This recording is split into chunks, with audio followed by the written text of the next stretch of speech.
নমস্কার। নমস্কার। আমি রাজ্যের সমস্ত এসএসকেএমএসকে শিক্ষক শিক্ষিকাদের উদ্দেশ্যে বলছি যে আজকে আমরা বীরভূম জেলার পক্ষ থেকে, এবং বীরভূম জেলা শুধু নয়, রাজ্যেরও বেশ কিছু শিক্ষক শিক্ষিকা আছেন, বাইরে সব অপেক্ষা করছেন। তো আমরা আজকে বিধানবাবুর কাছে এসেছি, বিধানবাবু আছেন পাশেই। তো আমরা যে 60 থেকে 65 অপশানে ফিরে যাওয়ার জন্য যে কেস আজকে বীরভূম জেলার পক্ষ থেকে ইতিপূর্বে অনেকগুলো করা হয়েছে, আজকে আমরা এমএসকের জন্য 10 জন এবং আগামী 3 তারিখে আমরা এসএসকে বাকি কেসগুলো সবই ফাইল করব। এবং মাননীয় বিধানবাবু, আপনারা সকলেই ইতিমধ্যে অবগত আছেন যে এই বিধানবাবুই একমাত্র আমাদের এসএসকেএমএসকে কেসগুলো করছেন, এবং তিনি খুব দ্রুততার সঙ্গে রায়গুলো করছেন। অনেকেই অনেক উকিলের কথা বলতে পারেন, কিন্তু সেটা তাদের ব্যাপার, কেউ যার যেখানে ইচ্ছা স্বেচ্ছায় করতে পারেন। তবে আমি এইটুকু বলতে চাই রাজ্য কমিটির একজন সদস্য হিসাবে যে এই মুহূর্তে আর বিলম্ব না করে কেসগুলো সকলের করা উচিত বলে আমি মনে করছি।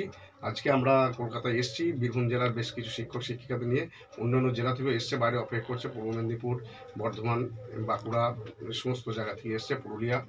তো এইটুকুই আপনাদের বলার ছিল, যাতে কেসগুলো অতি দ্রুততার সঙ্গে করা যায় সেটা আপনারা চেষ্টা করবেন, এবং যেভাবেই হোক আপনারা কেসগুলো করুন। তা নাহলে আগামী দিনে অবশ্যই অর্ডার হয়ে যায়, ফেব্রুয়ারির মধ্যে অর্ডার যদি হয়ে যায়, যদি আপনার ইপিএফের অর্ডার হয়ে যায়, সেক্ষেত্রে কেস করার ক্ষেত্রে সমস্যা হবে। অনেকে হয়তো বলছে সমস্যা হবে না, সেটা তাদের দায়িত্ব যে তারা নিতে পারে, তাহলে তাদের ব্যাপার। আমি আর এইটুকুই বলার ছিল। সবাইকে আমি অভিনন্দন জানিয়ে শেষ করছি।